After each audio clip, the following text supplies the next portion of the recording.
seorang putra raja dan putrinya. Ketika raja meninggal, dia mewariskan tahtanya kepada putranya. Hingga suatu hari, putra raja tersebut menyadari bahwa mereka telah bangkrut. Harta kekayaan yang ada yang berlimpah, kini banyak yang berkurang. Putra raja suatu hari mengajak adiknya untuk pergi menjauh dari istana, karena mereka takut apabila suatu saat semua penghuni istana mengetahui keadaan yang sebenarnya, maka mereka akan merasa terhina dan malu. Malamnya, saat semua orang sedang tidur, mereka menyelinap dan meninggalkan kerajaan. Mereka terus berjalan, tak tahu tentu arahnya akan melewati kemana. Mereka melewati padang gersang yang hampir tanpa batas. Panas matahari yang membakar membuat mereka kehausan dan hampir pingsan. Setelah lama berjalan, tiba-tiba di depan mereka ada genangan air. Putra raja tidak sanggup lagi menahan rasa haus, dan dia ingin meminum air genangan air itu. Meskipun adiknya sang putri telah melarang abangnya, tetapi putra raja tetap ingin meminum air tersebut karena dia sudah tidak sanggup lagi menahan lapar. Dengan sangat terpaksa, lalu sang putri mengambil air tersebut untuk diminum oleh abangnya. Tiba-tiba, wush, putra raja berubah menjadi seekor kijang.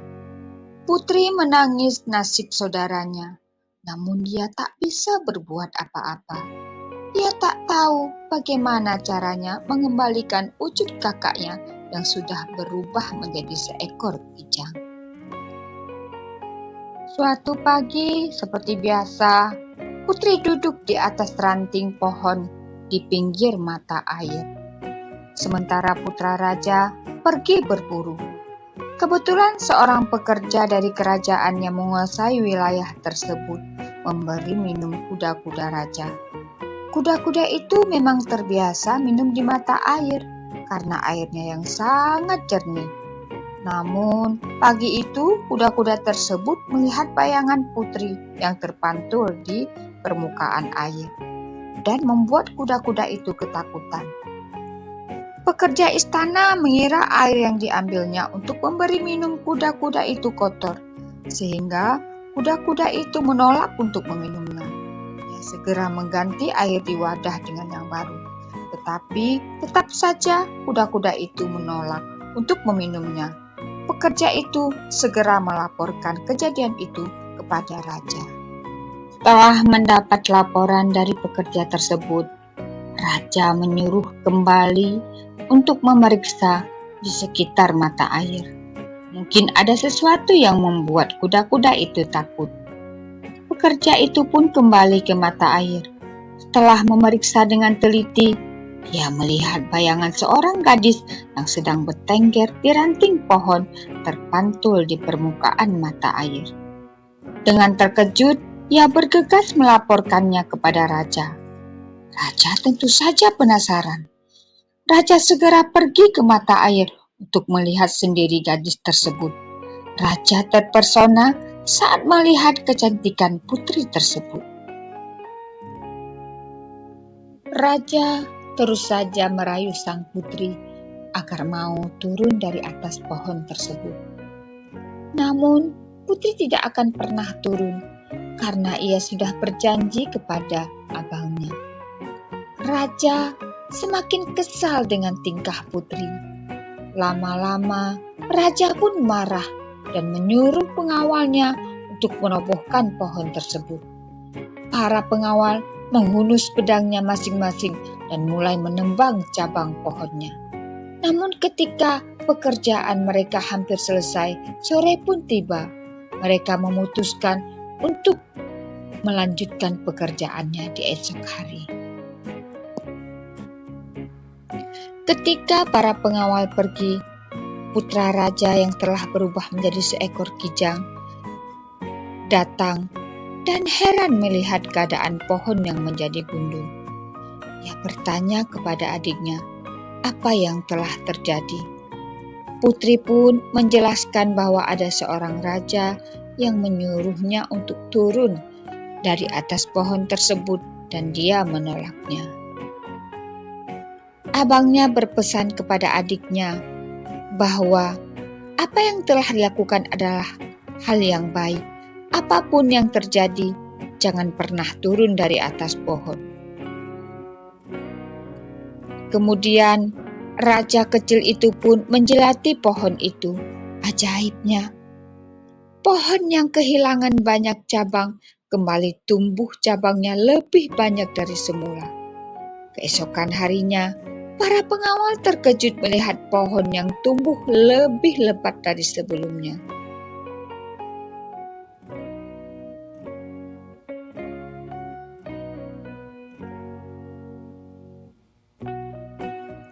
Ketika melihat keadaan pohon yang semakin rindang dan lebat, para pengawal tidak mau mengeluh dan mereka kembali memotong cabang-cabang pohon itu. Sore keburu datang sebelum mereka dapat menebang pohon itu, dan mereka memutuskan untuk kembali. Seperti kemarin, pohon itu kembali bercabang lebat lagi ketika para pengawal datang kembali. Dengan putus asa, mereka menghadap raja, ceritakan apa yang sebenarnya terjadi dengan pohon ajaib itu. Raja mencari cara lain untuk mewujudkan keinginannya. Ia menemui seorang nenek sihir dan menawarkan sejumlah hadiah seandainya nenek sihir tersebut mampu menurunkan putri dari pohon itu.